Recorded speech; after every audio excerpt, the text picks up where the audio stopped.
এবার একসঙ্গে তিন জায়গায় ভয়াবহ বিস্ফোরণে কেঁপে উঠল পাকিস্তান। এই বিস্ফোরণ বালুচিস্তান লিবারেশন আর্মি করেছে ধরে নিচ্ছে অনেকে, কারণ এমন কিছু জায়গা এবং এমন কিছু ব্যক্তিকে টার্গেট এবার বালুচিস্তান লিবারেশন আর্মির পক্ষ থেকে করা হয়েছে, তা পাকিস্তানের কাছে কিন্তু বড় সড় বিপর্যয়কে নিয়ে আসছে, এটা পরিষ্কার করে দিচ্ছে। এই মুহূর্তে পাকিস্তান প্রধানমন্ত্রী কোথায় আছেন? তিনি চীনে আছেন।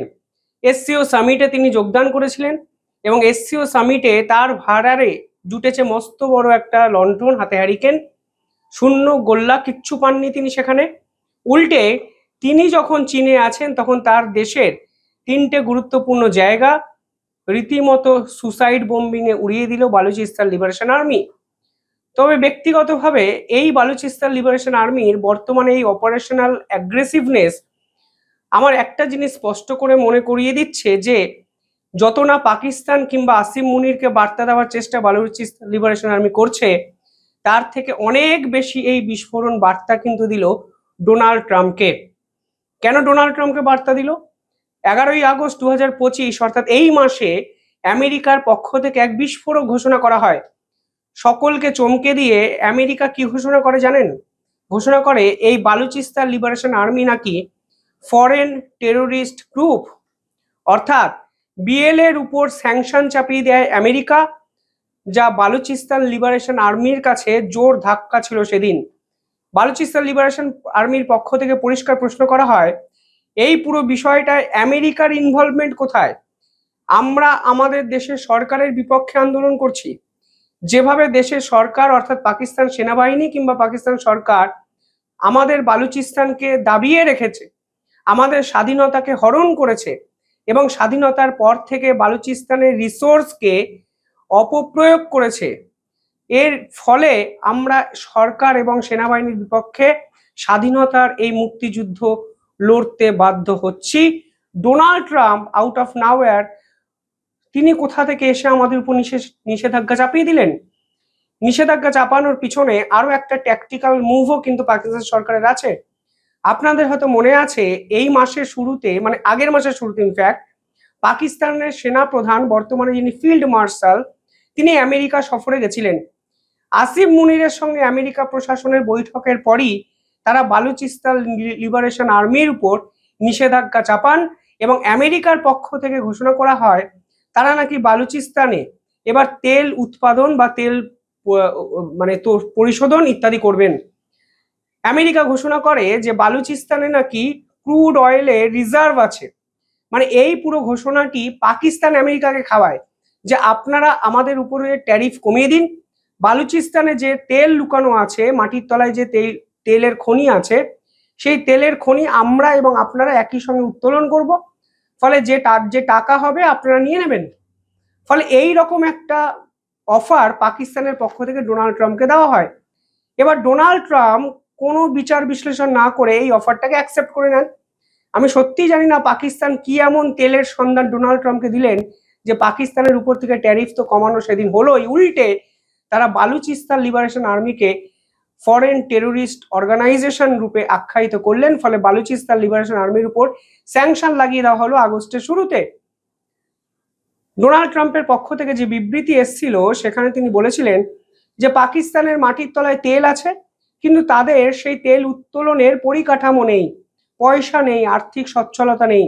ফলে আমেরিকা এবার সে দেশে যাবে এবং ওদের ইঞ্জিনিয়ার এবং আমাদের ইঞ্জিনিয়ার একত্রে মিলে বালুচিস্তানের অয়েল রিজার্ভ থেকে তেল উৎপাদন করবে এবং হতে পারে ভারতকেও হয়তো একদিন পাকিস্তানের থেকে তেল কিনতে হবে। আপনাদের হয়তো এই ধরনের স্টেটমেন্টটি মনে আছে, যেখানে ডোনাল্ড ট্রাম্প বলেছিলেন ভারতও হয়তো একদিন পাকিস্তানের থেকে তেল কিনবে, কারণ পাকিস্তান নাকি মিরাক্কেল করে মাটির তলায় একটি তেল পেয়েছে।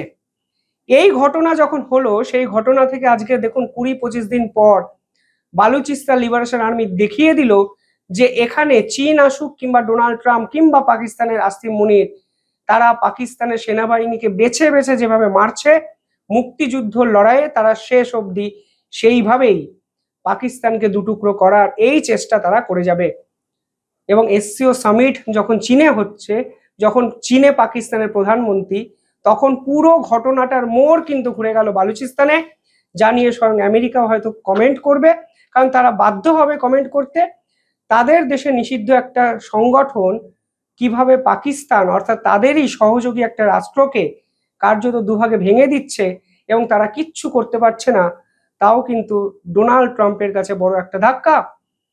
3টে জায়গায় বিস্ফোরণ আজকে করা হয়েছে বালুচিস্তান লিবারেশন আর্মির পক্ষ থেকে, এবং টোটাল যদি মৃত্যুর সংখ্যা দেখেন তাও 25 ছাড়িয়ে গেছে, এবং এর মধ্যে সেনাবাহিনীর ঊর্ধ্বতন একাধিক অফিসারও কিন্তু আছে। সেখানে বলা হচ্ছে প্রথম বোম্বিংটা হয় একটি পলিটিক্যাল র্যালিতে, একটি মিছিল যাচ্ছিল, বালুচিস্তান ন্যাশনাল পার্টির একটি মিছিল, সেখানে এক ব্যক্তি ঢুকে যায় এবং বোম বিস্ফোরণ হয়। ঘটনাস্থলে কিন্তু বহু মানুষ মারা যান এবং বহু সাধারণ মানুষও কিন্তু আহত হন। দ্বিতীয় যে বিষয়টি ঘটেছে তা হলো একটি স্টেডিয়ামে কোয়েটার জায়গা কোয়েটা নামক একটি জায়গার পার্কিং লটে একটি বোমা বিস্ফোরণ হয়েছে, এবং সেই বোমা বিস্ফোরণে প্রায় 11 জন কিন্তু মৃত্যুর মুখে ঢলে পড়ে, অর্থাৎ সুসাইড বোম্বিং। বুঝতেই পারছেন বালুচিস্তানবাসী এখন নিজেদেরকেও বিসর্জন দিতে দুবার ভাবছেন না, কারণ এই পাকিস্তান সরকার দিনের পর দিন তাদের যে অধিকার তা থেকে কিন্তু তাদেরকে বঞ্চিত করেছেন। তৃতীয় যে বিস্ফোরণ সেটি একদম পাকিস্তানের প্যারামিলিটারি যে ক্যাম্প তার ভিতরে হয়েছে, ইরান বর্ডারের কাছে খাইবার পাখতুন অত্যন্ত গুরুত্বপূর্ণ জায়গা, সেখানে তৃতীয় বিস্ফোরণটি হয় এবং প্যারামিলিটারি হেডকোয়ার্টারে কিন্তু এই বিস্ফোরণে 6 জন পাকিস্তানের সেনাবাহিনীর সদস্য মারা যায়। 1 জুন থেকে যদি এই আগস্টের শেষ অবধি আপনারা হিসাব করেন তাহলে এবছর প্রায় 430 জন সেনাবাহিনীর কর্তাকে বালুচিস্তান লিবারেশন আর্মি কিন্তু খতম করলো।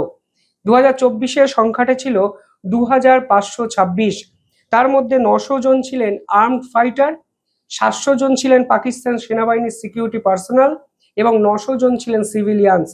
অর্থাৎ সব মিলিয়ে বালুচিস্তান লিবারেশন আর্মি কোমর বেঁধে অপারেশন যে বাম শুরু করেছিল, সেই অপারেশন বামে আজকে সব থেকে বড় ধামাকাটা দিল যখন সে দেশের প্রধানমন্ত্রী এসসিও সামিটে অ্যান্টি টেরোরিজম কথাবার্তা বলছেন, তখন তাদের দেশই এইভাবে বিস্ফোরণে কেঁপে উঠল। ভারতের প্রেক্ষাপটে এই বিস্ফোরণগুলো কেন ইম্পর্টেন্ট? দেখুন, পেহেলগাম হত্যাকাণ্ডের কথা হয়তো আপনাদের মনে আছে। তারপরে প্রথম যে এসসিও সামিট হয় যেখানে বিভিন্ন দেশের ডিফেন্স মিনিস্টাররা অংশগ্রহণ করেছিল, সেখানে কিন্তু পাকিস্তান বালুচিস্তান ইস্যুর জন্য ভারতকে দায়ী করে এবং বালুচিস্তানের যে এই ইস্যু সেটাকে টেরোরিস্ট অ্যাটাক হিসাবে এস্টাবলিশ করার চেষ্টা কিন্তু পাকিস্তান করেছিল, কিন্তু এটা টেরোরিস্ট অ্যাটাক নয়। যদি নিজের দেশের কোনো বিদ্রোহী গ্রুপ সে দেশের সরকারের বিপক্ষে আন্দোলন করে তাহলে সেটাকে বলা হয় মিলিট্যান্ট অ্যাক্টিভিটি। ভারত বারবার সেটা বলেছে। টেরোরিস্ট অ্যাক্টিভিটি কোনটা? পেহেলগাম হত্যাকাণ্ড, যেখানে পাকিস্তান থেকে জঙ্গি ভারতবর্ষে ঢুকে ভারতীয় নাগরিকদের হত্যা করেছে। আর এখানে পাকিস্তান সেনাদের মারছে কারা? পাকিস্তানের নাগরিকরাই। তাই কোনোভাবে এটা টেরোরিস্ট অ্যাক্টিভিটি নয়, এবং বারবার বালুচিস্তানের এই ঘটনার পিছনে ভারতকে তারা দায়ী করে, কিন্তু আন্তর্জাতিক স্তরে কিছুই প্রমাণ করতে পারে না। এই প্রেক্ষাপটে দাঁড়িয়ে ভারত একমাত্র বুঝিয়ে দিয়েছে যে এসসিও সামিটে পাকিস্তান যেরকম ভাবে ভণ্ডামি করেছে তা আসলে পাকিস্তানের অরিজিনাল চেহারাটা আন্তর্জাতিক স্তরে এক্সপোজড হয়ে গেছে, এবং বালুচিস্তান লিবারেশন আর্মির সাথে লড়াইটা পাকিস্তান সেনাবাহিনীর, এখানে ভারতের কিছু করার নেই। ভারত ঢুকছেও না, অন্তত কালকের এই ঘটনার পর স্পষ্ট হয়ে গেল। পাশাপাশি এবারের এসসিও সামিটের যে ডিক্লারেশন, সেখানে ভারত কিন্তু পেহেলগাম হত্যাকাণ্ডের বিরোধিতা করাতে বাধ্য করেছে সমস্ত দেশকে, এবং বালুচিস্তান লিবারেশন আর্মিকে নিয়ে একটা লাইনও কিন্তু সেই ডিক্লারেশনে নেই। অর্থাৎ ভারত কিন্তু বকলমে পাকিস্তানের এই দৈন্যদশাটা ফের একবার আন্তর্জাতিক স্তরে এক্সপোজ করলো, এবং বালুচিস্তান লিবারেশন আর্মি নিয়ে একটা কন্ডেম কোনো রাষ্ট্র কিন্তু এবার করলো না, যা 2 মাস আগেও করা গেছিল। এবং সেদিনই Balochistan liberation army Donald Trump এবং পাকিস্তানের সরকারকে, আসিম মুনিরকে বার্তা দিয়ে এক জায়গায় 3টে বিস্ফোরণ, তাতে একটা জিনিস প্রমাণ করে দেয় যে এই বালুচিস্তান লিবারেশন আর্মিকে থামানো কার্যত অসম্ভব। পাকিস্তানকে টুকরো এরা করবেই, আজকে না হলেও কালকে করবেই, কারণ তারা কিন্তু ফুটতে শুরু করেছে। সেই ফুটন্ত আগুনের সামনে যাওয়ার ক্ষমতা এই মুহূর্তে পাকিস্তান সেনাবাহিনী, পাকিস্তান সরকার কারণ নেই। ডোনাল্ড ট্রাম্প কি বলেন নিঃসন্দেহে অপেক্ষা করব। কমেন্ট করবেন আপনারা কিভাবে দেখছেন পুরো বিষয়টি। ধন্যবাদ।